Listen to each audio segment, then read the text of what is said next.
Alô, alô, pessoal! Mais um vídeo aqui no canal Vene Casagrande, um vídeo espécie de pré-jogo, porque nessa quinta-feira temos Flamengo e Atlético Mineiro no Maracanã, jogo de ida das oitavas de final da Copa do Brasil, jogo extremamente importante. E tem também uma ótima notícia envolvendo o futebol brasileiro. Lucas Paquetá está oficialmente inocentado. Saiu a decisão, tanto o jogador quanto o West Ham, seu clube, divulgaram nas redes sociais de maneira oficial. E a gente vai falar aqui, será que tem chance ele vir para o Flamengo agora que ele foi inocentado? Eu vi muita gente me perguntando isso nas redes sociais e a gente vai trazer aqui quanto o West Ham deseja para negociar o jogador. E tem também Flamengo recusando proposta de quase 100 milhões de reais pelo zagueiro Léo Ortiz.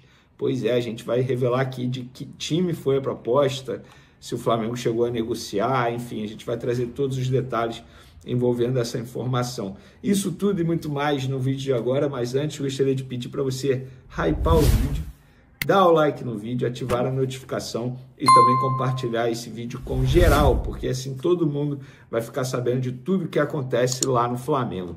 Antes de mais nada, galera, vou começar com o Lucas Paquetá, vou deixar o relacionado, o estreante ou possível estreia, para quando a gente for falar do provável time. Vou começar do Lucas Paquetá, oficialmente inocentado. Ainda bem que a justiça foi feita, teve uma investigação. Que bom que teve a investigação também, porque se teve investigação é sinal que eles encontraram indícios, e que bom que o jogador foi inocentado. Porém, galera, eu fico muito feliz com ter dado tudo certo com o jogador. Acho que é um reforço também para a seleção brasileira, porque esse jogador vai voltar a ser convocado, é um jogador extremamente importante. Fico feliz pela pessoa Lucas Paquetá, fico pensando como ele não sofreu. Cara, você trabalhar, viver com um problema desse, a angústia, o lado mental, as noites sem dormir, fora o prejuízo que ele teve, porque, gente, sejamos francos, esse jogador estava praticamente vendido ao Manchester City. 2 anos atrás ele ia trabalhar com Pep Guardiola, ele ia ter essa oportunidade. E por conta dessa investigação, o Manchester City desistiu. Por conta dessa investigação, esse jogador provavelmente teve danos e deixou de ser convocado para a seleção brasileira em alguns momentos. Provavelmente o rendimento dele caiu bastante também com a camisa do West Ham. Eu lamento esse ponto. Não é só comemorar. Eu acho que o jogador ele também tem que buscar, entre aspas, os seus direitos.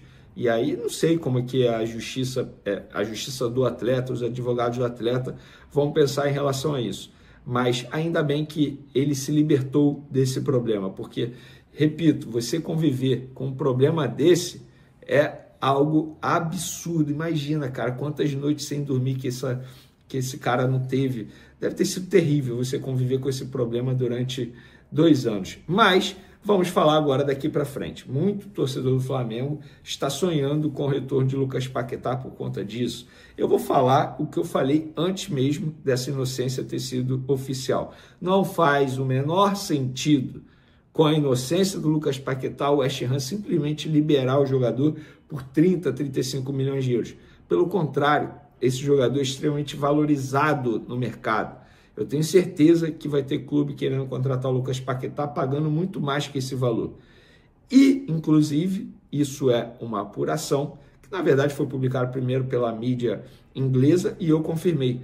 O West Ham, galera, pretende vender Lucas Paquetá, se for vender Lucas Paquetá, por pelo menos 50 milhões de libras. Na ocasião, o Orlando City ia pagar 60 milhões de libras. Gente, 60 milhões de libras hoje dá em torno de, sei lá, 450 milhões de reais. Na boa, por que o West Ham iria liberar para o Flamengo por 30 milhões de euros, 35 milhões de euros? Não faz o menor sentido o torcedor rubro-negro pensar assim. E eu lamento para aqueles que estavam torcendo para ele ser punido, condenado, para ter uma chance maior de jogar no Flamengo. Isso não faz o menor sentido também no lado humano. Vamos ter um pouco de empatia. Lucas Paquetá, seja feliz, independentemente seja no West Ham, no Manchester City, se o Manchester City quiser contratá-lo novamente, ou no Flamengo. Eu quero que você seja feliz. Desfrute do seu momento, da sua felicidade. Dê um abraço na família, porque com certeza a família sofreu bastante também. Vamos falar agora da recusa da proposta ao Flamengo por Léo Ortiz. O clube que fez essa proposta foi o RB Leipzig, da Alemanha, que inclusive é do mesmo grupo do Red Bull Bragantino que o Léo Ortiz defendia antes de chegar ao Flamengo. E a informação publicada primeiramente pelo GE, que nós confirmamos que de fato teve a proposta há alguns dias, não foi essa semana, mas foi há alguns dias, segundo essa pessoa do Flamengo, a proposta foi de 12 milhões de euros, podendo chegar a 15 através de metas, ou seja, 12 mais 3 milhões em metas. É um valor fixo e mais outra parte em bonificação.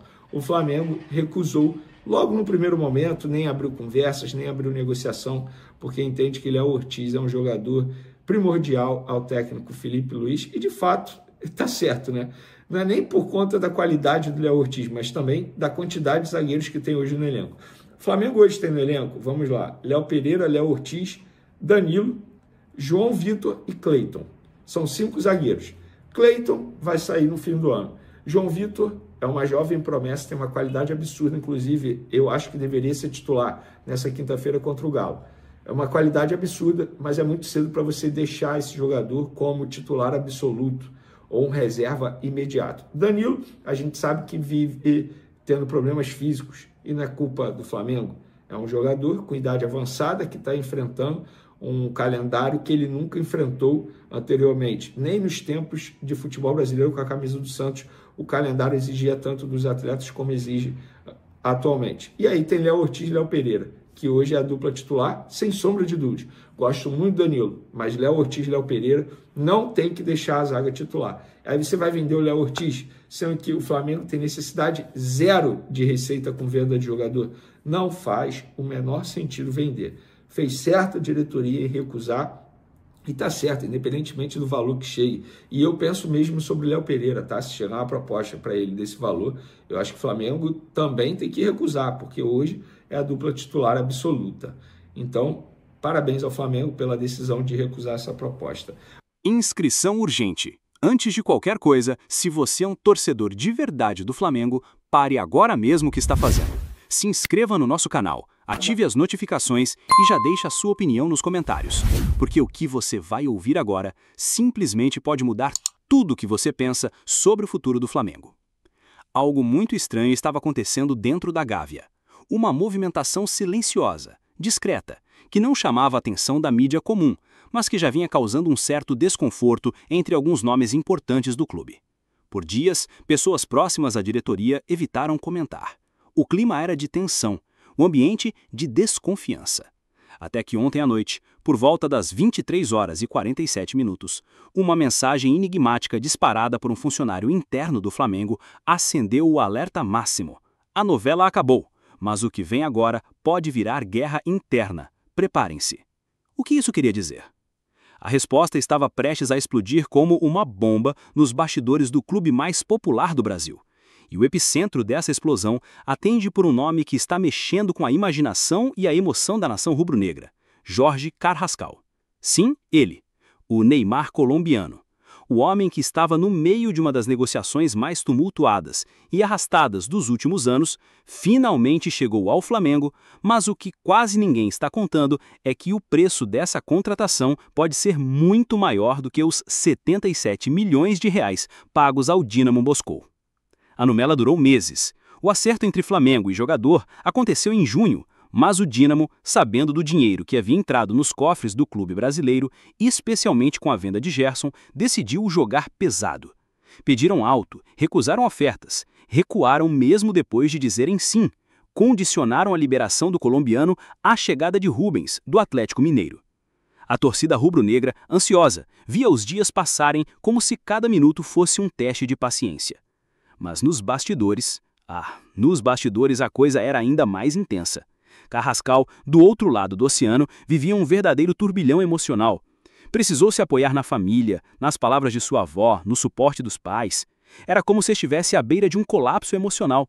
E, ao mesmo tempo, estudava tudo sobre o Flamengo. Pesquisava o clube, observava a torcida, alimentava o sonho de vestir o manto sagrado. E agora, ele está aqui. Chegou, foi anunciado, deu entrevista, sorriu, agradeceu. Mas o que ele ainda não disse e ninguém ousou revelar é o que ele ouviu antes de pisar no ninho do urubu. Fontes internas revelaram que Carrascal foi advertido por um membro do staff técnico do Flamengo antes mesmo de colocar a camisa rubro-negra. A advertência? Você está entrando em território sagrado, mas também em território dividido. A frase ecoa como uma ameaça, um aviso ou talvez uma previsão. Porque, segundo apuramos, o clima entre alguns líderes do elenco não é dos melhores com relação à chegada de Carrascal. Não pela qualidade do jogador, não pela fama, mas sim pelo timing. Carrascal veio com pompa, veio como solução, veio para revezar com Arrascaeta. Mas há quem diga que a ideia da diretoria é muito mais ousada. Fazer de Carrascal o novo protagonista do meio-campo rubro-negro. E isso, para alguns nomes do atual elenco, soou como um sinal de desvalorização. Aliás, não se espante se nos próximos dias algum jogador importante começar a demonstrar sinais de insatisfação nos bastidores. O efeito Carrascal vai além das 4 linhas. Ele ameaça hierarquias. Ele bagunça o tabuleiro. Ele chega como o novo queridinho de parte da diretoria. E isso incomoda, muito. Mas por que tanta expectativa em cima dele? Porque Jorge Carrascal não é só mais um colombiano talentoso. Ele é, na visão de seus admiradores, um diamante lapidado para brilhar em momentos grandes. Estreou aos 15 anos no Milionários. Chegou à Europa aos 18. Passou por Sevilha, Carpati, River Plate, CSKA, Dínamo, mas carregava desde cedo o estigma de ser o Neymar da Colômbia. Pela habilidade, pela ousadia, pelo cabelo, pela postura e, acima de tudo, pelo talento natural que sempre impressionou quem esteve ao seu redor.